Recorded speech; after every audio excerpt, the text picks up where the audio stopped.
Hello guys, welcome to my YouTube channel.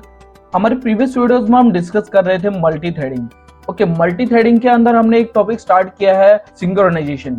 Synchronisation के बारे में हम पढ़ चुके हैं कि इसकी डेफिनेशन क्या है, इसके हम नीड क्यों है जावा के अंदर, एंड देन हमने इसमें पढ़ा है कि हम इसको अचीव कैसे कर सकते हैं। जावा के अंदर सिंक्रोनाइजेशन को हम अचीव कैसे कर सकते हैं। ओके, तो हमारे पास टू वेज हैं यहाँ पर। फर्स्ट हमारे पास है using synchronise method and second हमारे पास है यूजिंग सिंक्रोनाइज ब्लॉक। ओके, ये दोनों मेथड्स हम कर चुके हैं। आज के वीडियो में हम डिस्कस करेंगे स्टैटिक सिंक्रोनाइजेशन। स्टैटिक सिंक्रोनाइजेशन यहाँ पर क्या है, जब हमारे पास यहाँ पे प्रॉपर तरीके से हम सिंक्रोनाइजेशन को अचीव कर सकते हैं, देन हमें नीड क्यों है स्टैटिक सिंक्रोनाइजेशन की, हमें नीड क्यों है। स्टैटिक सिंक्रोनाइजेशन यहाँ पर क्या है, स्टैटिक सिंक्रोनाइजेशन आपको मैं बाद में बताऊंगा कि इसकी डेफिनेशन क्या है, इसके हमें नीड क्यों है। उससे पहले मैं आपको एक डायग्राम के थ्रू समझाता हूँ कि हम इसको क्यों यूज करते हैं। जैसे हमारे पास ये डायग्राम है, इसमें क्या है, एक बिल्डिंग है जो मैं आपको लास्ट एग्जांपल्स ले रहा था उसके थ्रू ये समझा देता हूँ। अब की बार हमारे पास क्या है, अब की बार हमारे पास इस बिल्डिंग को लेने वाले कितने बंदे हैं, 4 बंदे हैं। और इस बिल्डिंग के ओनर कितने हैं, इस बिल्डिंग के ओनर भी अब की बार 2 हैं। ओके, इस बिल्डिंग के ओनर कौन कौन से यहाँ पे लिख देता हूं। ये 2 हमारे पास इस बिल्डिंग के ओनर है, OBJ1 और OBJ2। ये एक बिल्डिंग है, इनमें से चारों को एक को ये बिल्डिंग चाहिए। मतलब इन चारों में से हम दोनों को तो ये बिल्डिंग दे नहीं सकते, क्योंकि हमारा जो मेन गेट की चाबी है, जो लॉक है, वो किसके पास है, हम इनमें से एक को ही दे सकते हैं। लेकिन अब की बार ऑब्जेक्ट 2 है, लेकिन अब की बार जो ओनर है वो 2 है, लेकिन इन दोनों ऑब्जेक्ट्स के पास तो इस बिल्डिंग की चाबी है। ये क्या करेगा, पहले T1 ने ऑब्जेक्ट 1 से बात की कि भाई मुझे ये बिल्डिंग चाहिए, तो ये बोला कि भाई ठीक है ले ले तो ये बिल्डिंग। इसने क्या किया, इसको ये चाबी दे दी, तो ये इस बिल्डिंग के अंदर जाके अपना भाई सामान वगैरह रखने लग गया। उसी टाइम क्या हुआ, T3 ने ऑब्जेक्ट 2 को कहा कि भाई मुझे भी ये बिल्डिंग चाहिए। तो ऑब्जेक्ट 2 और ऑब्जेक्ट 1 के बीच में यहाँ पे लड़ाई हुई है। ओके, ये आपस में बात नहीं कर रहे हैं, तो ऑब्जेक्ट 2 क्या कहेगा कि ले भाई ये चाबी ले और तू भी ये बिल्डिंग ले ले। तो जब ये दोनों वहां पे जाएंगे, अंदर जाएंगे, तो इनके बीच में भी यहाँ लड़ाई हो जाएगी कि भाई बिल्डिंग तो मैंने ली है, तेरे पास चाबी कैसे आई, यहाँ पे लोग कैसे आया। तो ये इसी चीज से बचने के लिए हम यूज करते हैं स्टैटिक सिंक्रोनाइजेशन। ओके, हम क्या करेंगे, इन दोनों को एक ही चाबी दे देंगे कि भाई एक के पास चाबी रखो, जिसके पास चाबी होगी उससे पूछ के अंदर जाना पड़ेगा। ओके, उससे पूछ के इस बिल्डिंग को रेंट पे दे सकता है। तो यही चीज हमारे पास क्या है, हम क्या करेंगे, अब की बार इस बिल्डिंग का लॉक सिर्फ एक चाबी रख देंगे। ओके, इन दोनों के पास चाबी नहीं रखेंगे। जैसे हमारे पास ये कोड है, इसमें हमने क्या कर रखा है, सिंपल एक हमने क्या कर रखा है, ओनर क्रिएट कर रखा है। जो ऑब्जेक्ट यहाँ पे क्रिएट कर रखा है ये क्या है, ओनर है। जो हमने टैब ले रखा है ये क्या है, ओनर है। ओके, ये एग्जांपल मैं आपको लास्ट वीडियो में करा चुका हूं, मैं अभी नहीं समझाऊंगा कि हमने कैसे क्रिएट कर रखा है। अगर आपको नहीं समझ में आ रहा है तो आप प्लीज मेरी प्रीवियस वीडियोस देख के पहले इसको एक बार देख लो कि मैंने क्यों क्रिएट कर रखा है और कैसे क्रिएट कर रखा है। ओके, सो ऑब्जेक्ट यहाँ पे क्या करेगा, इन थ्रेड्स को यहाँ चाबी दे देगा। ओके, सो बारी बारी ये दोनों ऑब्जेक्ट इसमें जाते रहेंगे। सो जो ऑब्जेक्ट 1 है उसके पास कौन आया, T1 आया और T2 आया। T1 ने क्या किया, पहले इसकी चाबी ले ली, देन T2 ने इसकी चाबी ले ली, तो ये दोनों तो जा ही रहे हैं। उसी टाइम सेम टाइम में क्या होगा, T1 और T3 एक साथ जा रहे हैं। ओके, ये दोनों तो सिंक्रोनाइज्ड वे में है, T1 और T2 तो सिंक्रोनाइज्ड वे में है, ये दोनों तो बारी बारी करके इसके अंदर जाएंगे। मतलब यहाँ पर पहले T1 जाएगा देन T2 जाएगा। लेकिन यहाँ पर क्या होगा, जब ये T1 इसके पास गया और T3 इसके पास गया, तो दोनों को इसने चाबी दे दी, ये दोनों इस बिल्डिंग में चले जाएंगे।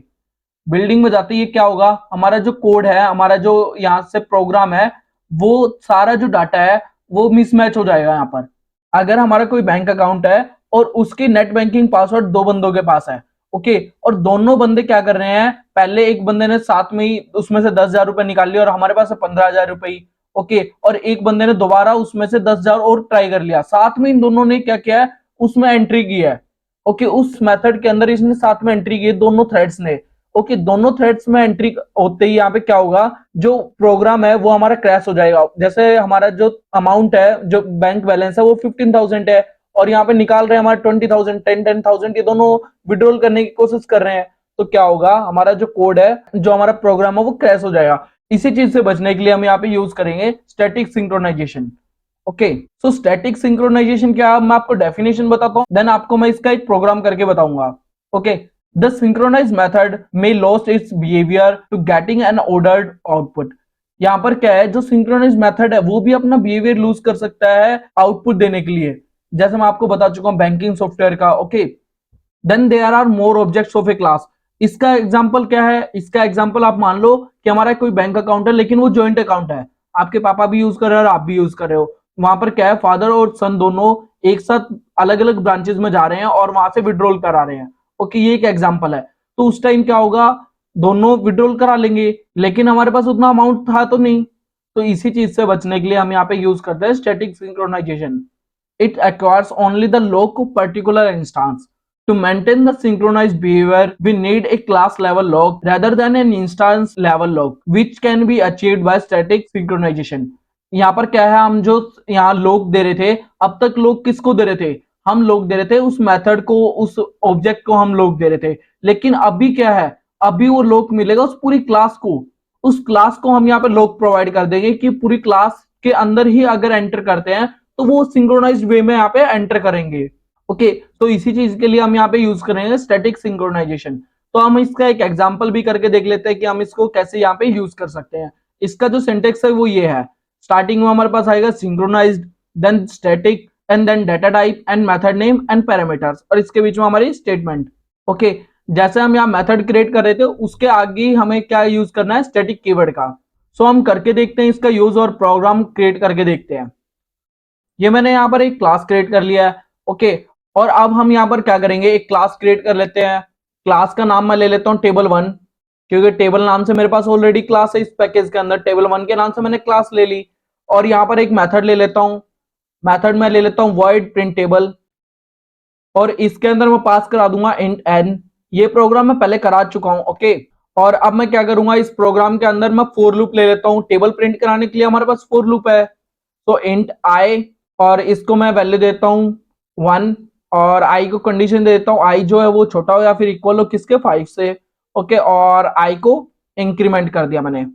ये मेरे पास फोर लूप यहाँ पे आ चुके हैं, और इसके अंदर मैं system dot out dot println किया और एन इंटू आई कर देता हूँ, ओके। एन इंटू आई किया मैंने।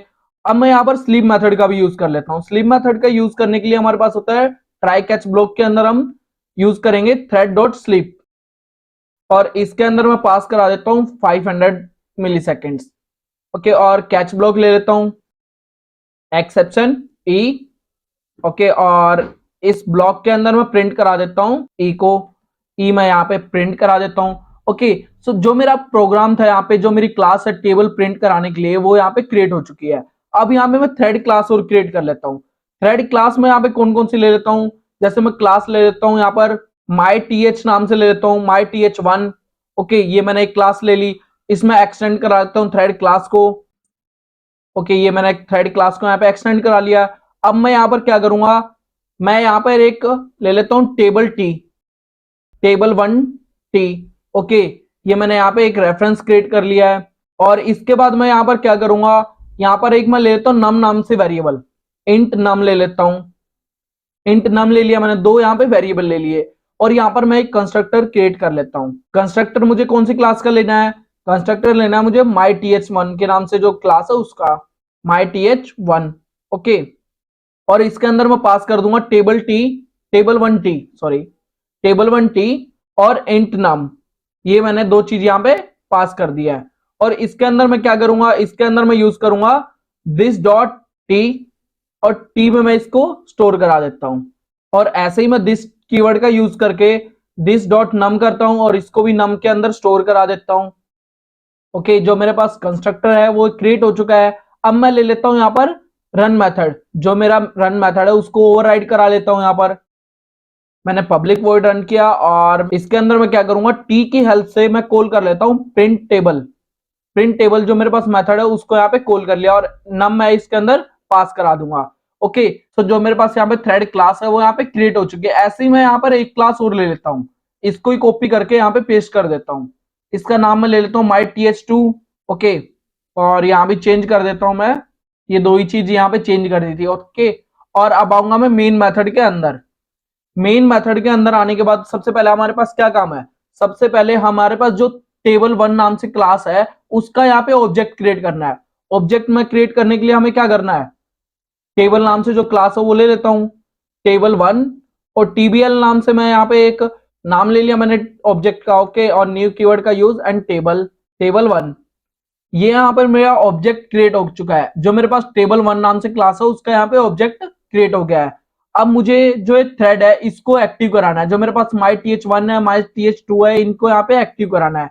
एक्टिव हम कैसे कराते हैं, हम यहाँ पे ऑब्जेक्ट क्रिएट करके इनको एक्टिव कराते हैं myth1, और t1 के नाम से मैं एक यहाँ पे थ्रेड ले लेता हूँ, new keyword and again myth1, और इनके अंदर मैं पास करा देता हूँ tbl, जो मैंने यहाँ पे ऑब्जेक्ट क्रिएट किया उसको मैं यहाँ पे पास करा देता हूँ, tbl मैंने पास करा दिया, और यहाँ पे एक वैल्यू देता हूँ 20। ये दो मैंने वैल्यू यहाँ पे पास करा दिया है। ओके, एक्चुअली यहाँ पे एरर आ रहा है। एरर क्यों आ रहा है, क्योंकि मैंने myth जो है उसका t मैंने स्मॉल ले रखा है, मैं इसको कैपिटल कर देता हूँ। ओके, सो अब यहाँ एरर रिमूव हो चुका है। ऐसे ही मैं क्या करूंगा, myth2 नाम से जो क्लास है उसका यहाँ पे ऑब्जेक्ट क्रिएट कर लेता हूँ, मीन्स मैं उसको यहाँ पे एक्टिव करा देता हूँ, और इसके अंदर भी tbl को मैं पास कर देता हूँ, और यहाँ पे ले लेता हूँ 30। ये मैंने वैल्यू दे दी, यहाँ पे दो चीज मैंने यहाँ पे पास करा दिया है। और अब मैं क्या करूंगा, t1 और t2 की हेल्प से स्टार्ट मेथड को कॉल कर लेता हूँ। ये दोनों मेथड यहाँ पे कॉल हो चुके हैं। अब इसको सेव करके रन करूंगा, तो अब आउटपुट चेक करो। आउटपुट क्या रहा है, दोनों थ्रेड्स यहाँ पे साथ में एंटर कर रही है। ये जो मेरे पास मेथड है इसके अंदर ये दोनों थ्रेड यहाँ पे साथ में एंटर कर रही है। अगर मैं इस मेथड को यहाँ पे सिंक्रोनाइज कर देता हूँ, अगर मैं इस मेथड को यहाँ पे सिंक्रोनाइज कर दूंगा तो क्या होगा, सिंक्रोनाइज करने के बाद ये दोनों थ्रेड यहाँ पर क्या है, एक साथ एंटर नहीं करेंगी। जब T1 का काम कंप्लीट होगा तभी T2 यहाँ पे एंटर कर सकती है। यहाँ पे लॉक एक को मिल चुका है। ओके, सो सेव करके अब इसको रन करता हूं। आप चेक करो पहले कौन सा आउटपुट आ रहा है मेरे पास, ये T1 का, देन मेरे पास आएगा T2 का आउटपुट। ओके, अगर मेरे पास यहाँ पे दो ऑब्जेक्ट होते हैं, अभी मेरे पास कितने ऑब्जेक्ट है, अभी मेरे पास ऑब्जेक्ट एक है, जो बिल्डिंग का मालिक है वो एक ही है। अगर मेरे पास यहाँ पे बिल्डिंग के मालिक दो होते तो क्या होगा, मैं इसको कॉपी करके यहाँ पे पेस्ट कर देता हूँ। अब की बार बिल्डिंग के मालिक कितने हैं, मेरे पास दो बिल्डिंग के मालिक है। ओके, ये मैंने लाइन यहाँ पे अलग से एक सेपरेट कर दी कि आपको पता चलता रहे। जो नाम है इनको वो भी चेंज कर देता हूँ, नाम मैं लेता हूँ जैसे TBL1 ले लेता हूँ, TBL है वो, और ये TBL1 कर देता हूँ, और थ्रेड 3 कर देता हूँ, और इसको थ्रेड 4 कर देता हूँ, और इनकी वैल्यू भी मैं चेंज कर देता हूँ 40 एंड 50। अब मेरे पास क्या आउटपुट आएगा, सेव किया मैंने और रन किया। देखो जो मेरे पास 30 और 40 है, जो 30 और 40 है, जो थ्रेड T2 है और थ्रेड मेरे पास T3 है, ये दोनों इसमें एक साथ एंटर कर रही है। ये जो मेरे पास सिंक्रोनाइज मेथड है इसके अंदर ये दोनों एक साथ एंटर कर रही है। क्यों, क्योंकि अब की बार मेरे पास चाबी कितनी है, अब की बार मेरे पास चाबी कितनी है, दो है, तो दोनों ने इनको एक एक चाबी दे दी, ये दोनों यहाँ पे एक साथ एंटर कर रही है। तो इसी चीज से बचने के लिए हम यहाँ पे क्या करेंगे, हम यहाँ पे यूज करेंगे स्टैटिक कीवर्ड का, सिंक्रोनाइज स्टैटिक। ओके, अब इसको सेव करके रन करूंगा, तो अब देखो मेरे पास क्या आउटपुट आया। पहले इसने क्या किया, T2 को यहाँ पे एंटर कराया। ओके, देन इसने कौन सी थ्रेड को एंटर कराया, एक मिनट मैं दिखा देता हूं। देन इसने कराया ये वाली थ्रेड T4 का एंटर, पहले T2 देन T4, और उसके बाद इसने एंटर कराया है T3 को, और देन उसने एंटर कराया है T1 को। ओके, इसने अब की बार क्या किया, एक एक थ्रेड को इसने एंटर कराया, ये नहीं किया कि भाई दो थ्रेड एक साथ एंटर कर रही है। तो इसी चीज के लिए हम यहाँ पे यूज करते हैं स्टैटिक सिंक्रोनाइजेशन का। ओके, सो ये हमारे पास स्टैटिक सिंक्रोनाइजेशन है। इस स्टैटिक कीवर्ड को आप यहाँ पहले भी ले सकते हो स्टैटिक, और अब इसको सेव करके रन करूंगा तो भी मेरे पास सेम ही आउटपुट आएगा। ओके, ये चेंज हो सकती है, जो थ्रेड्स आ रही है उनमें चेंज हो सकता है कि भाई कौन सी, इन दोनों में से कौन सी पहले आ जाए, इन दोनों में से कौन सी पहले आ जाए, लेकिन आएंगी चारों अलग अलग ही, एक साथ एंटर नहीं कर सकती हैं। ओके, सो ये हमारे पास है static synchronisation. So I hope आपको अच्छे से समझ में आ गया होगा कि हम यहाँ पे स्टैटिक सिंक्रोनाइजेशन का यूज क्यों करते हैं। ओके, इसके बाद हमारे पास जो मल्टी थ्रेडिंग का लास्ट टॉपिक है वो है इंटर थ्रेड कम्युनिकेशन। ये टॉपिक हम करेंगे हमारी नेक्स्ट वीडियोस में कवर। ओके, सो मिलते हैं हमारी नेक्स्ट वीडियो में। अगर आपको मेरी वीडियो पसंद आ रही है so please like share and subscribe my YouTube channel, and also press the bell icon, जिससे मेरे आने वाली वीडियोस की नोटिफिकेशन आपको मिलते रहे। Okay, thank you for watching my video.